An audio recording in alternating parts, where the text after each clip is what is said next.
creative continuity. We bring the convention to you. Harold again with creative continuity at the Great Philadelphia Comic Con with David Fielding, the legendary voice of Zordon from the Mighty Morphin Power Rangers. What got you started in this wonderful world of acting? I've always been sort of like a gregarious child. Got into acting early. I knew right away in high school that that's really what I wanted to do. So I went to college. I have a BFA and an MFA in acting. Shortly after I got my MFA, I moved to Los Angeles. Had only been living there for about a month and a half when I had a phone call from a friend who worked at Saban on some other projects they were doing, saying that they were looking for this character that they wanted to do for a kids television pilot that they were looking to pitch. She thought I might be very good for it, so I thought, why not? That's why I'm here. Figuring that it was going to be just another cattle call audition. You know, you go down 500 other people, Right. read a couple of lines, go home and never hear anything. Well, when I got down to the Saban building, there was only 2 other people there, and I found out that they were looking to cast that day, and they were going to like film the pilot like the following week. So we both sort of separated into separate corners in the room we were in. He was doing his thing over there, and I was doing my thing. They took him in first. He was in there for 20, 25 minutes, and he came out, and then I came in. I met the original cast. I met the writers, the director, the producers, and they had me stand up on a table, and I went through the script, read the lines, and I remember Austin St. John turning to everybody saying, well, I think we found our Zoltar, which was the name of the character at the time. And then I went home, and a couple hours later I got the phone call saying I got the part. Awesome. And a week later I was sitting in a makeup chair, and they shaved all my hair off and painted me green, and they filmed me for like 4.5 hours. Okay. And so it was 4.5 hours every filming session? No, they only filmed the character one time, which was very good for them business-wise, but it sucked for me as an actor. So all the footage that they used throughout the life of the character for 6 seasons or whatever, they just recycled it over and over. So I guess you were only on set once? Yeah, I was I met the original cast, the audition, and I met them the day that we filmed. But after that, I never ran into them. I visited the Juice Bar set one time, but they weren't there. They were off filming somewhere else. But I did run into Barbara Goodson and Kerrigan Mahan in the recording studio when we were doing voiceovers, and a couple of the other actors, Paul Schreier, who plays Bulk.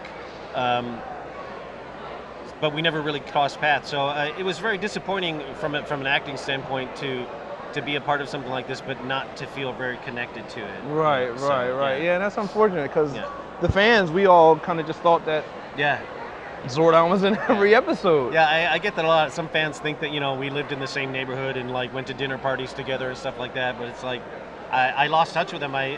This past August, I was at Power Morphicon for the first time, and that was the first time that I'd seen Austin, Walter, and David in like 20 years.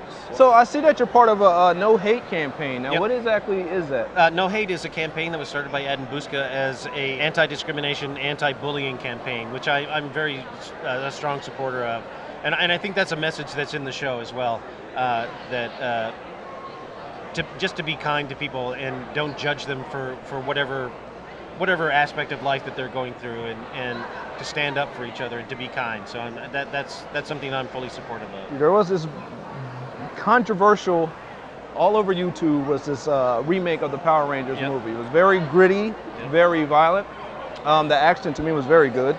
And I mean, it was filmed very well, but it was also very inappropriate for a child to watch. Well, and that's the thing. I mean, I saw it myself. I saw both versions of it. I saw the not safe for work version and the edited version after that.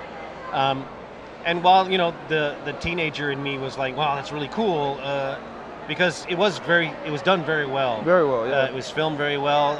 I really enjoyed some of the shots, the way it was all put together. Very professional. But at the end of the day, it's not Power Rangers. Part of the thing about Power Rangers is that it has this goofy, cheesy quality to it, and at the end of the day, it's supposed to be uplifting and positive. So while I appreciated the work and everything they did for it, at the end of the day, it's not Power Rangers. So, but other Rangers have said this before. If like an 8 or 9 or 10-year-old is searching for Power Rangers on YouTube and this thing pops up, my God, it can get very sort of disconcerting for them. Creative continuity with David Fielding, signing off. Harold Gann here at the Great Philadelphia Comic Con. with Austin St. John. What's the up, man? Red Rangers. I didn't know about the fandom until about a year ago when I came back from the Middle East. I retired from overseas. And Walter, I was on the Iraqi-Kuwaiti border, actually talking to Walter on the phone. Walter Jones, the Black Ranger. And I was like, man, I'm 4 years in the Middle East. I'm coming home. I'm tired. Mm-hmm. He's like, well, you're not going to believe what I'm doing.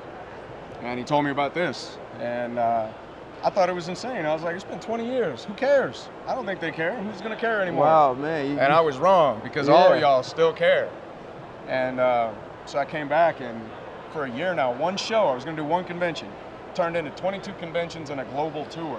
You guys got me back in the movie business. Now I'm executive producing a movie. I've got four other films I'm putting together. I've got a series I'm putting together.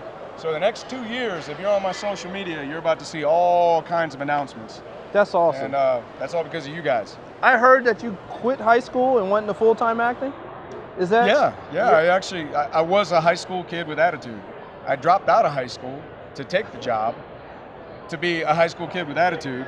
And then after the show, I got my GED, and then I went and got my bachelor's, and then I got another degree in emergency medicine. So. Now, if I'm not mistaken, you came back to the show a couple times. At one point, I think you came back as a bad guy, right? I came back as a Gold Ranger. I came back for Forever Red. And then in the movie, Turbo, my character Jason turned evil. So you were saying you're not training no more, or are you currently training? I just got back to training about a month ago. Okay. So right now I'm doing 2-a-days. So CrossFit, PT, a lot of calisthenics, getting in shape for the movies I've got coming up. And I'm still working out some kinks. I broke some stuff pretty hard, but I'm gonna do it. All right, now what was your first martial art discipline? My very first was judo. Judo. So, and then I got into Kenpo with my father and stuff like that, but judo was my very first. Okay. So judo into Kenpo, was there anything else besides that? My dad was a Marine. We moved constantly. So every time we move, I would find a new studio. And I didn't care what it was. I just wanted to be studying. Right. I had martial arts ADD because we moved. So, Right. I mean, I went through a ton of arts. I got my hands on a lot of different knowledge. A lot of knowledge from a lot of different arts. So probably 17, 18 arts I've had my hands on in some form, fashion, or another. All right, wow, that's awesome. So, And for different time frames. Even on TV, it comes across, your character, you seem to be a very determined, disciplined guy. And now how old were you when you started? 17. 17, so you look very disciplined even then. Yeah, like I said, I had a Marine dad. My mom was the first female cop in the city of Roswell. Oh, wow. Roswell, New Mexico. So I came from a family that knew how to get it done. Right. And they didn't play around. Sounds like it. When I set my mind to it, you better either get with it or get out of the way. As you know, there was on YouTube the controversial remake of the Rangers. It was very gritty. Have you seen it? Yeah.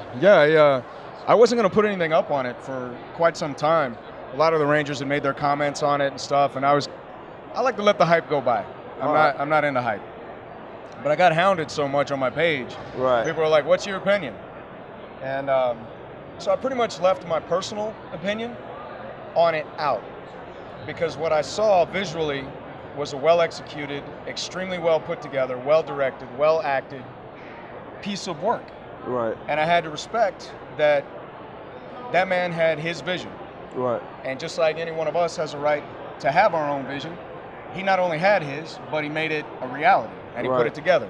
And that takes strength. Right, it and does. he did it well. It looked great. Visually, everything about it was very well done.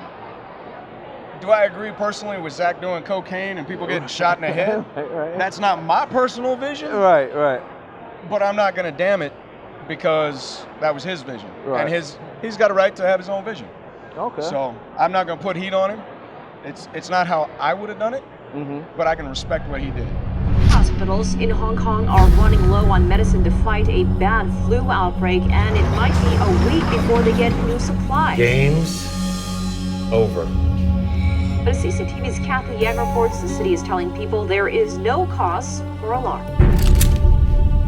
Not another step, young lady. I am scared.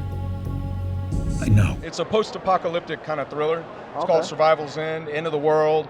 Virus knocks out 90% of the world's population.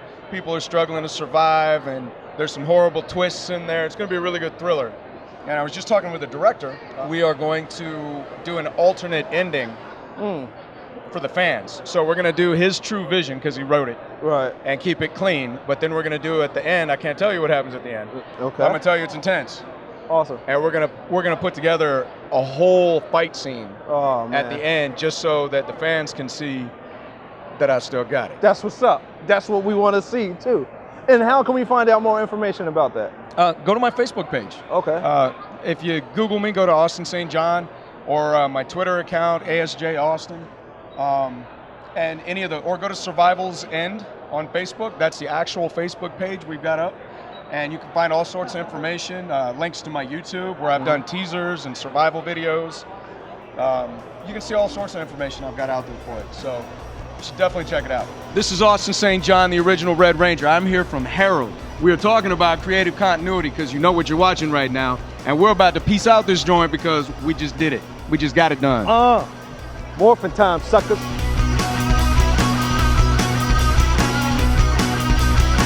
With Austin St. John, What's the up, man? Red Ranger. Tyrannosaurus, you know what I'm saying? Right? All right, Harold Gann here with, Greater Philadelphia Comic Con, right? Great Philadelphia Comic Con. Sorry. I got this beard I going like the on. beard though. Yeah, it's growing on me. Right. Literally. All right, creative continuity at the Great Philadelphia Comic Con. Sorry, last one, I got it. Character Jason turned evil. Oh, okay. So yeah, I we was got back a Rita few down there times. screaming. You hear Rita screaming over there. Yeah. He's giving me nightmares. I'm like, where's my morphin?